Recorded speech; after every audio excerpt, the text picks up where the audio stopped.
Welcome back to trading learning series day 2. നമ്മളിന്ന് പഠിക്കാൻ പോകുന്നത് എന്താണ് ബേസ് കറൻസി, എന്താണ് കോൾഡ് കറൻസി, എന്താണ് പിപ്സ്. ഇത് മൂന്നാണ് നമ്മളിന്ന് കവർ ചെയ്യാൻ പോകുന്നത്. അപ്പോൾ നമുക്ക് ബേസ് കറൻസി, കോൾഡ് കറൻസി തൊട്ട് തുടങ്ങാം. മുമ്പത്തെ ട്രേഡിംഗ് ലേണിംഗ് സീരീസിൻ്റെ വീഡിയോയിൽ നമ്മൾ പഠിച്ചത് മാർക്കറ്റിനെ കുറിച്ചാണ്.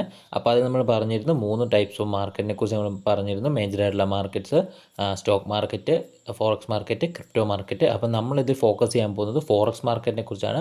അപ്പോൾ ഫോറക്സ് മാർക്കറ്റ് റിലേറ്റഡ് കണ്ടൻസ് ആയിരിക്കും മുന്നോട്ടുള്ള വീഡിയോസിൽ.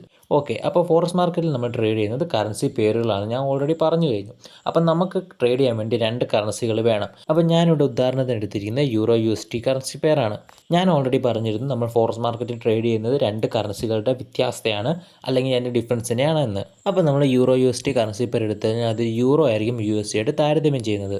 അപ്പോൾ നമ്മളതിൽ താരതമ്യം ചെയ്യാൻ മേടിക്കുന്ന കറൻസി ബേസ് കറൻസിയായും അത് താരതമ്യം ചെയ്യാൻ വേണ്ടി ഉപയോഗിക്കുന്ന കറൻസി കോഡ് കറൻസി ആയിട്ടും അറിയപ്പെടുന്നു. ഈ പിക്ചറിൽ നോക്കിയാൽ നിങ്ങൾക്ക് തന്നെ മനസ്സിലാവും. അതിൽ ഫസ്റ്റ് വരുന്ന കറൻസി ബേസ് കറൻസി ആയിട്ടും സെക്കൻഡ് വരുന്ന താരതമ്യം ചെയ്യാൻ ഉപയോഗിക്കുന്ന കറൻസി കോഡ് കറൻസി ആയിട്ടും കാണിക്കുന്നത്. എല്ലാ കറൻസി പേരും സെയിം തന്നെയാണ്. ഇപ്പം യൂറോ USD പോലെ തന്നെ GBP USD ആണ് GBP ബേസ് കറൻസി ആയിട്ടും USD കോഡ് കറൻസി ആയിട്ട് യൂസ് ചെയ്യാം. അതേപോലെ തന്നെ JPY USD ആണെങ്കിൽ JPY ബേസ് കറൻസി ആയിട്ടും USD കോഡ് കറൻസി ആയിട്ട് യൂസ് ചെയ്യാം.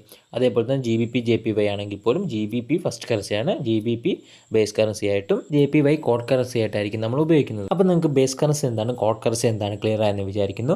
നെക്സ്റ്റ് നമ്മൾ പോകാൻ പോകുന്ന ടോപ്പിക്ക് എന്താണ് പിപ്സ് എന്നുള്ളതാണ്. പിപ്സിൻ്റെ ഉപയോഗം എന്താണെന്ന് വെച്ച് കഴിഞ്ഞാൽ ഈ പിപ്സിൻ്റെ മൂവ്മെൻറ്റ് വെച്ചായിരിക്കും നമ്മുടെ പ്രോഫിറ്റ് ആൻഡ് ലോസ് കാൽക്കുലേറ്റ് ചെയ്യപ്പെടുന്നത്. കറൻ്റ് ഉള്ള പ്രൈസിൽ നിന്നും ഒരു പിപ്പ് മൂവ്മെൻറ്റ് നടന്നാലായിരിക്കും നിങ്ങൾക്ക് അതിൽ പ്രോഫിറ്റോ ലോസോ ഉണ്ടാകുന്നത്. ഒരു കറൻസി പെയറിലെ പ്രൈസിലെ പിപ്പ് എങ്ങനെയാണ് ഫൈൻഡ് ചെയ്യുന്നത് നിങ്ങൾക്ക് കാണിച്ചു തരാം.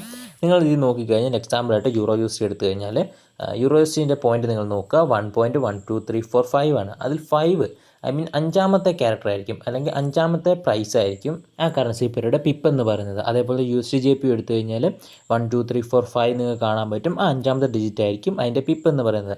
ആ 5ൽ നിന്നും 6 ആയി കഴിഞ്ഞാൽ, അല്ലെങ്കിൽ 5ൽ നിന്നും 4 ആയി കഴിഞ്ഞാൽ, അതിൽ നിന്നും ഒരു പോയിന്റ് മാറ്റം വന്നു കഴിഞ്ഞാൽ അതൊരു പിപ്പ് മൂവ്മെൻറ്റ് മാറ്റം വന്നതെന്നാണ് പറയുന്നത്.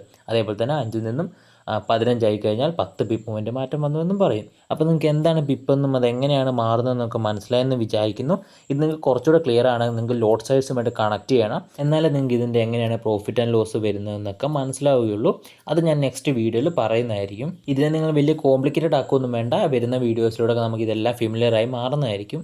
ഇനിയും നിങ്ങൾക്ക് ഡൗട്ട്സ് മാറുന്നുണ്ടെങ്കിൽ നിങ്ങൾക്ക് കമൻറ്റ് ബോക്സിൽ കമൻറ്റ് ചെയ്യാവുന്നതും, അല്ലെങ്കിൽ നിങ്ങൾക്ക് ഇൻസ്റ്റാഗ്രാമിൽ DM വരാവുന്നതുമാണ്. അപ്പോൾ എല്ലാവർക്കും ഈ വീഡിയോ മനസ്സിലായെന്ന് വിചാരിക്കുന്നു. ഇനി നമ്മൾ ട്രേഡിംഗ് ലേണിംഗ് സീരീസ് തുടരുന്നതായിരിക്കും. അത് മിസ്സാണ്ടെങ്കിൽ ഇപ്പോൾ തന്നെ ചാനൽ സബ്സ്ക്രൈബ് ചെയ്ത് വെച്ചേക്കുക.